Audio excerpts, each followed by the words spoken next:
Here I am in uptown New York, something very special going on up here. You see these high school kids from the Millennium Arts Academy? They are planting food in a place that needs it very much. This is the Brotherhood Sister Soul Gardens going on right here, part of an urban farming effort. You've never heard of it before? Well, you're going to, because it is important and it is growing. Not just the plants, the movement. Take a look.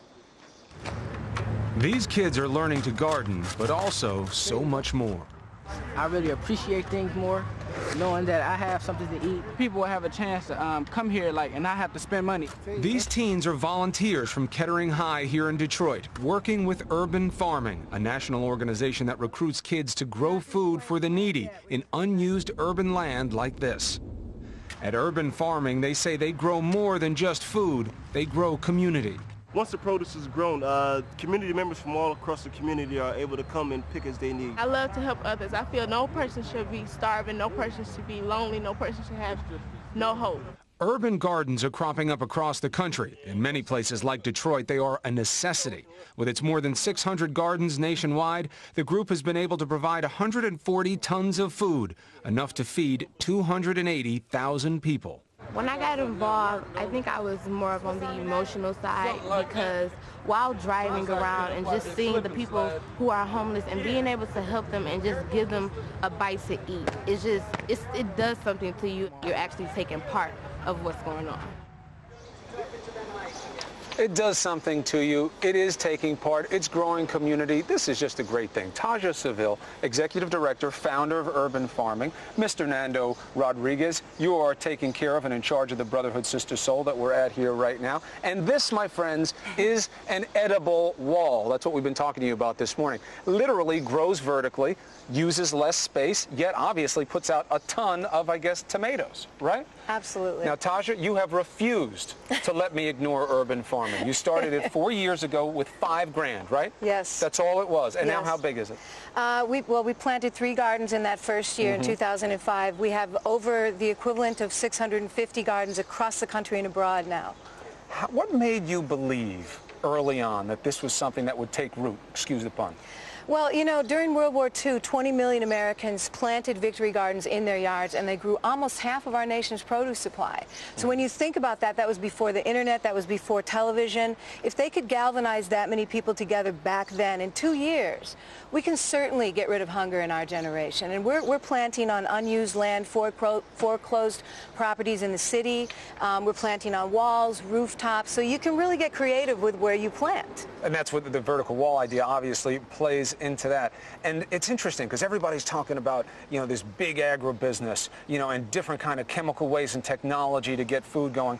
You, old school, back to basics, growing where you can, and getting kids involved, right? That's a key component, right? Absolutely. And actually, it's a very diverse group of people that we get involved. I think one of the reasons that this has really grown and taken off is because it's one thing that everybody really agrees on. We want to get rid of hunger in our generation. So we have diverse groups. We have the youth with the seniors. We have all different spiritual groups, you know, religious. Everybody gets involved. Everybody gets involved. And they're side by side, they're friends on the garden for working that together. time that they're there, Nando, first-hand experience. What have you seen in the kids here getting involved in this effort? Well, the hands-on project is one of the key things that they learn from. Talking to them and showing them visually, they also take that in. So once you start doing construction and building with them and putting it together, they get engaged, they get motivated, they start teaching their kids, their family, their mothers, their fathers, and then everybody comes into the community.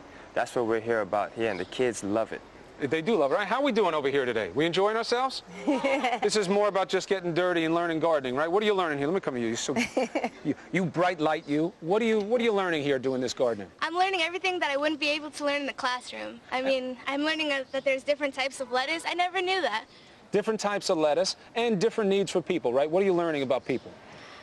The environment is very important. People actually care about gardens here. I didn't really think that there was a need for gardening, but when I came here, I learned that people actually need it. A lot of hungry people, right? A lot of hungry people, and it relieves stress. Relieves stress. I need to get into this garden. I got root rot problems because we have too much water here on the East Coast. So where does this go from here, Taja? What's next? Well, the food goes to people that need it, and we're headquartered in Detroit, but we're in 17 cities, and we're giving away food in 5 countries, and people just come out and pick the food. One of the hallmarks of the urban farming community gardens, this is a green science garden, is that people can just come and pick the food. Just come and do it. Now, what do you got here for us? Come over here. You got this big guy. He's got a vertical wall. What is this? Thank you. George Irwin, CEO and President of Green Living Technologies. This is an edible wall. This is what we call our Green Living Picture Wall. Okay. We present to you on behalf of Urban Farming and Green Living Technologies and Plant Connections a Green Living Picture Wall. Thank you very much. It's a token of a reminder of how we're really revolutionizing agriculture, in addition to reminding people how we are going to eradicate hunger. This is great. Thank you so much for the gift. Thank you very much, But more Chris. for the information and the social instruction that we're getting here. You want information about urban farming? Please go to our website. You'll get it there. Nando, thank you so much. Good luck with the kids and the wall. George, thank you. Thank you very much. I'm going to eat that on the way to the airport. Taja, Thank the you best so to you. much. Great Thank you. effort. Thank you for not letting me ignore it. And now you all for of not us, ignoring it. let's pay attention to it. We'll be back right after the break.